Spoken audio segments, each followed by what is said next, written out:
I've gotten the first single gold, the first single black, then I followed it with a pair of gold threads. Now I'm getting ready to follow it with a pair of black threads in the same pattern that we've been doing all along. So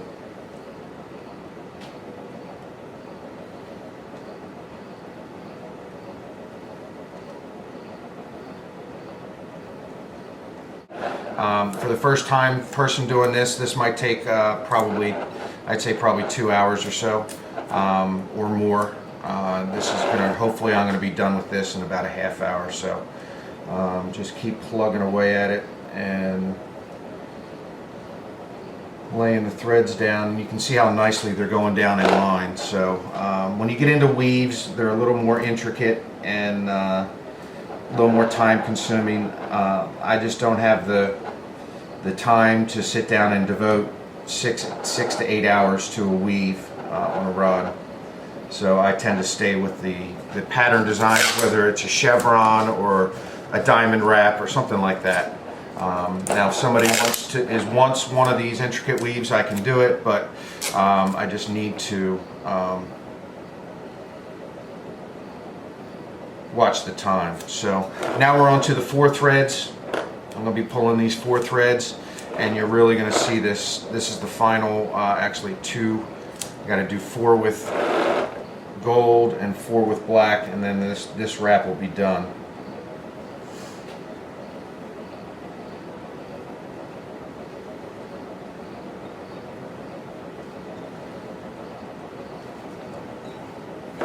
So that's my 4 up. And when you run the threads like this through this container and you gather them and bring them into your hand, the threads will actually fall and lay flat, so there's no twisting of threads or anything else. They come off the spool clean. There's no twist that's added to them because they're coming off just like on a stand-up tuna reel. They come straight off, so there's no twisting involved at all.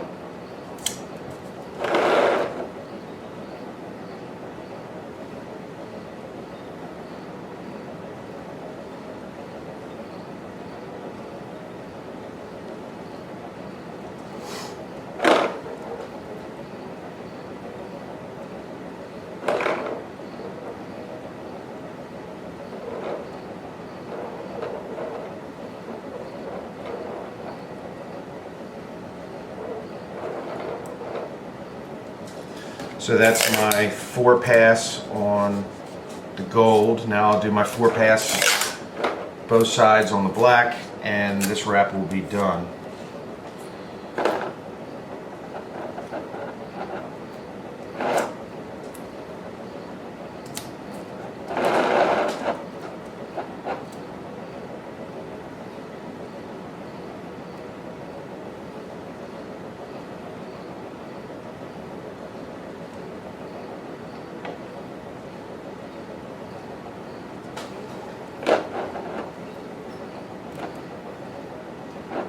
On most of my offshore rods, I don't do a real intricate chevron like this. Most of the times I'll just do 4 threads of black and gold and 3 threads of black and gold, and maybe a glittering color in there just to give it some pop. But seeing how this is the first video we're doing on sport fishermen, I thought I'd bump it up a little bit and give Nick McClure a little extra. He's online watching, and he's following along too, so I'm sure he's excited. So he's getting a little extra here for his money. Not only is he seeing how his rods are being made, but he's getting an extra butt wrap in there, so I think he'll be appreciative of that. You know, the boys down in Texas, they like things bigger in Texas, so that's what I'm giving him. So here we have the 3-dimensional box chevron, and that wrap is complete. So what I'll do now is go over this with a dental tool and get it all cleaned up, and then I'll come back and I'll show you how to tie off the ends and get rid of this thread. So stay tuned. Okay, I'm back. Now we're going to do the top section. This one is going to be done with size A thread. The tie-off section down at the bottom of this butt wrap was done with size D. The reason why I'm going with size A is because this is going to also serve as the under wrap for my stripper guide. So I'm going to have, I'm incorporating two segments into one because on these rods there's just not a lot of space. So what I'm going to do here is bring this tie off all the way down.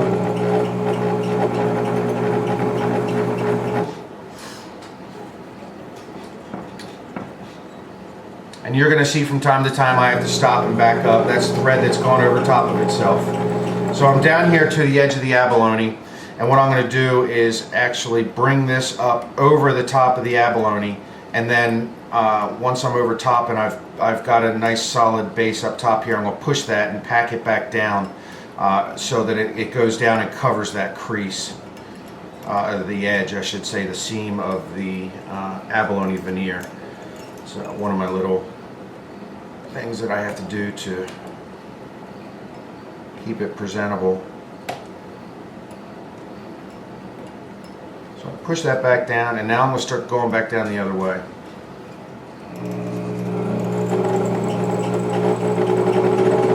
So now I'm getting back to the beginning point of where I was, where I started this out originally. So I have the A thread that's doubled back on itself.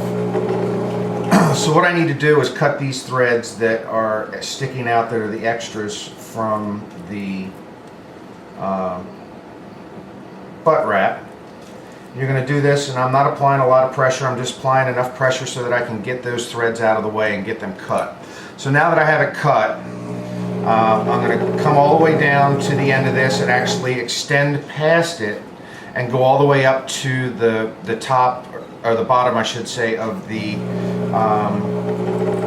veneer, which is going to be my first guide inlay.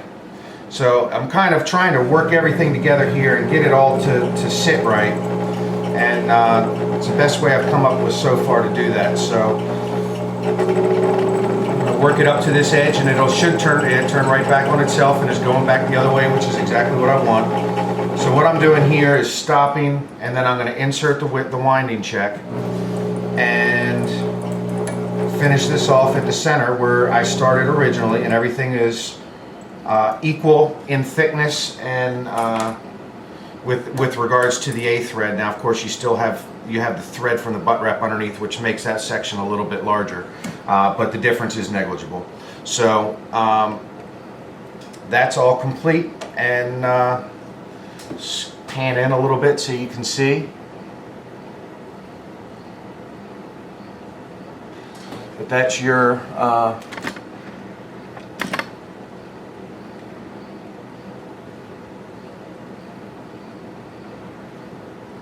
three-dimensional box chevron. You can see it right there. Not the best picture in the world.